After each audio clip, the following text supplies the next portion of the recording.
Hey, trucked up guys and gals, we've been waiting a long time for a true compact EV pickup truck because, contrary to popular belief, most of us don't need to prove anything when it comes to size. And besides, the pills and the pumps, they don't work anyway. I digress. According to TELO Trucks and Slate Auto, that wait is finally coming to a climax. Who wrote this script? Were they drunk? The reality is that there are two completely different camps as to what trucked up folk want from a compact EV pickup. Because of that, these two startups have almost nothing in common because each one of them is out to serve that specific camp. There's so much to unpack here, along with the biggest question of all that needs answering. So let's park the monster truck and get behind the wheels of two potential tiny game changers that will not only fit in your garage, but possibly in the bed of your monster truck. So pull out the tailgate ramps and let's get totally trucked up.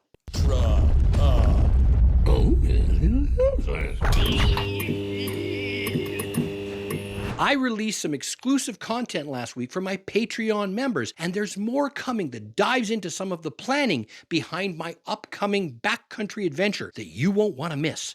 For the price of a lottery ticket each month, you can gamble instead on my coffee and flat tire fund and help keep the wheels from falling off and also getting something in return. So sign up below for monthly exclusive content and advanced releases of all my videos. There's two obvious things these compact pickups have in common, and that's that they're both electric and they're both small. But even there, you'll see we have significant differences. You couldn't find two trucks that were more different in design, capabilities, and the ultimate intention behind them. Let's first dive into why that is, and the mindset of each of these companies and what problem they plan to find a solution to when they set out to make these trucks. Let's start with TELO. CEO Jason Marks, along with co-founders Forrest North and Yves Baer, spoke in several videos put out by TELO itself. I'll provide a link in the description below and strongly recommend watching all of their TELO Talks episodes. They're incredibly informative about the entire reason for their approach. Jason and Forrest both had come to the same conclusion from very different backgrounds. They were out to solve the micro-mobility challenge for urban centers and ended up teaming up with very much the same vision, each with expertise in the very two things that had stopped mini trucks from being developed in the past: crash safety and powertrain packaging. What's funny is that the first plan wasn't to make a truck at all, but a highly versatile EV motorcycle. They had put together the concept for investors that they were even about to meet, along with some other design mock-ups of a mini car and a mini truck. But whenever they showed anyone, people almost always replied the same way. Yeah, the motorcycle and mini car, they're cool, sure, but what's going on with that mini truck? After more research and reaching out to the wider motorbike community, they found that 89% of the people that they were planning on selling the motorbikes to showed more interest in the mini truck, the one thing all of them sought to cart around their surfboard, motorbike, or weekend adventure gear from an urban center. Jason, the CEO, understood those motivations at a very personal level himself because he doesn't currently drive an EV, but a Toyota Tacoma, and the frustrations and challenges he faced through congested cities with tight, limited parking and narrow, winding streets drove a lot of the impetus behind this project, especially since he was also using his Tacoma as well, a truck, as much as he was a daily urban commute. What quickly came to light is that no one seemed to have thought of this. No one was filling this void and marrying these two concepts, and TELO set out to change that. He and his amazing team of only 11 people managed to put out a ground-up, in-house engineered and built working prototype in like 11 months that started from safety first and worked out from that fundamental core. Basically, the primary mission was to make a safe, agile, incredibly compact, but highly capable pickup truck for the urban adventure seeker. In fact, much of its miles driven have been in the San Francisco area, navigating iconic drives like Lombard Street to prove just how incredibly nimble this creation is. But the magic is what the team at TELO has packaged into this incredibly miniature footprint. However, it is important to recognize that both of these companies are demonstrating working prototypes, and a lot might change before ever reaching production. But that too is unique in both cases. So what was the primary intention behind the Slate truck? Well, The pivot is so freaking extreme, it could give you freaking whiplash. Slate Auto's vision was to focus on the younger, first-time vehicle buyer and to find a way to not only make the most affordable option that would allow people to buy their first new ride, but to also make it an EV. Because by keeping maintenance and operational costs down means more expendable discretionary funds for something else. And it turns out that that something else just so happens to be the Slate truck as well, or more specifically, what can be added to it later by the owner via accessorizing it. To realize this vision meant not throwing anything away, but getting the core vehicle down to the absolute basics with a clean slate, and then able to add everything back later. In one of the most clandestine and well-kept skunkworks-like operations, Slate managed to keep its project under wraps right up until only weeks before its public debut. I did a series of videos on the process that I'll link in the description below and at the end of the video. The engineers set out to strip a vehicle down to the legal minimum, but in the process, make sure that every part that came off had the option to go back on incredibly easily and affordably and be interchangeable with other optional parts and accessories. Basically, a full-blown Mr. Potato Head type vehicle. As Slate put it, it was out to make the most affordable EV that just so happened to be a truck. Now that we have that out of the way, let's look at what you get. Again, we start with TELO. I'm going to rifle these off.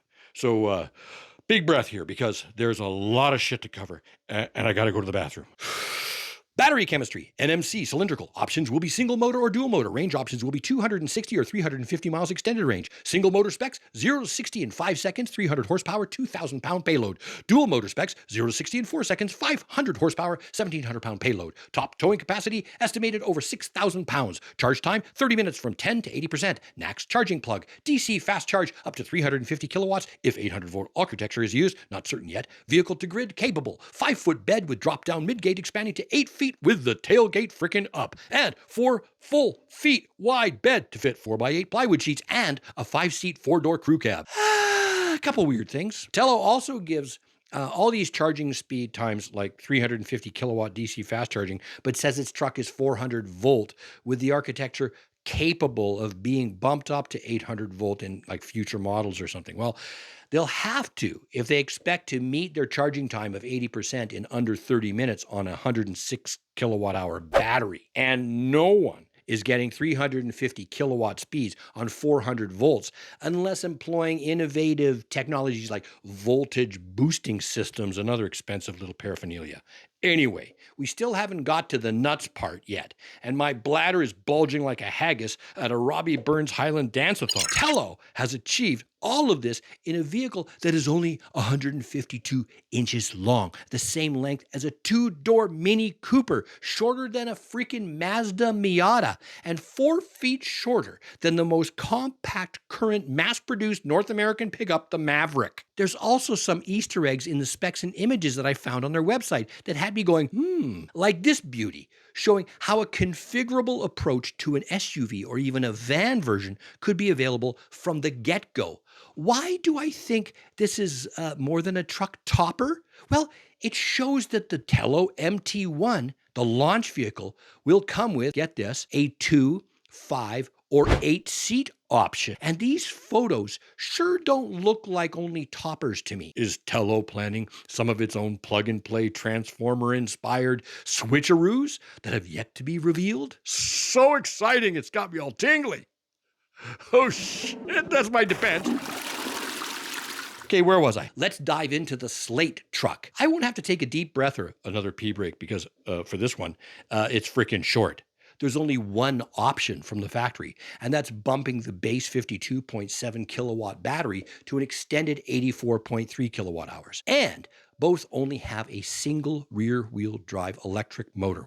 201 horsepower rated with 195 pound-feet of torque. Not exactly a dually pulling a horse trailer here. The interior has nothing other than what's required by law, and I mean nothing. No speakers, auto windows, auto mirrors, stereo, infotainment, trim, heated seats, heated steering wheel, back seats, driver assistance, etc., etc. In fact, if I listed everything it doesn't have, I will need another bathroom break before we're done. Here's the specs. Base 150-mile range, expandable to 240 miles. Single cab, 2 seats. NACS plug, DC fast charge, 10 to 80% in 30 minutes, 0 to 60 in 8 seconds, which means you should be able to pass a Honda Accord if you're going downhill. Towing is irrelevant at 1,000 pounds, since it's basically having its ass kicked by the likes of the Nissan Leaf. I mean, why not just say, this truck doesn't tow. It's towless. It's an untower. The tow hitch is for bicycles. Its utility trailer accessory will remain homeless or in your puny bed. It's an orphaned trailer. The Slate truck has an aversion to being followed. It has boundary issues. It has attachment issues. It likes to be alone when driving. I mean, really? If you want to tow, double your capacity on the Slate and buy a used Chevy Bolt. Payload is 1,433 pounds. It's not grand, but it kicks the pants off that loser Leaf. It has an onboard 11 kilowatt charger for AC level 2 and has a 5-foot bed, but too narrow to hold 4x8 sheets flat unless you load them over the wheel wells, so they would have to be propped up, which would maybe be an excellent use case for the unassembled accessory trailer you won't be using. The entire goal from the beginning was to make this entire thing DIY. Something the market has been screaming for like decades now. Slate is not about being a super truck with super specs.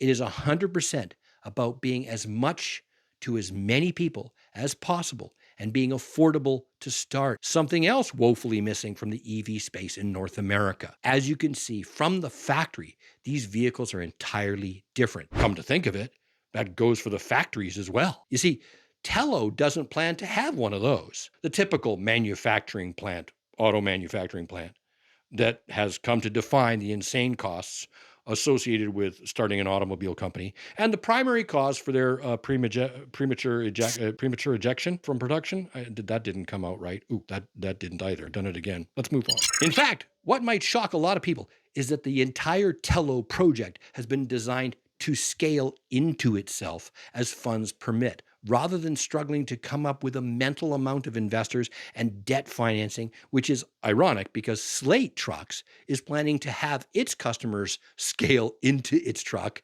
as their finances improve. TELO is planning something so opposite the industry standard by deliberately not trying to go bankrupt. I know, sounds crazy. But here's a bit more detail. The low-volume early production models will be made out of composites, including panels, because that's cheaper at low-volume production, costing in the thousands of dollars for the tools. Step up to 500 to 5,000 units being produced per year, and TELO could then look at what's called soft tooling that can permit stamping of aluminum and some steel, costing millions of dollars for the tools, but only tens of dollars for each component.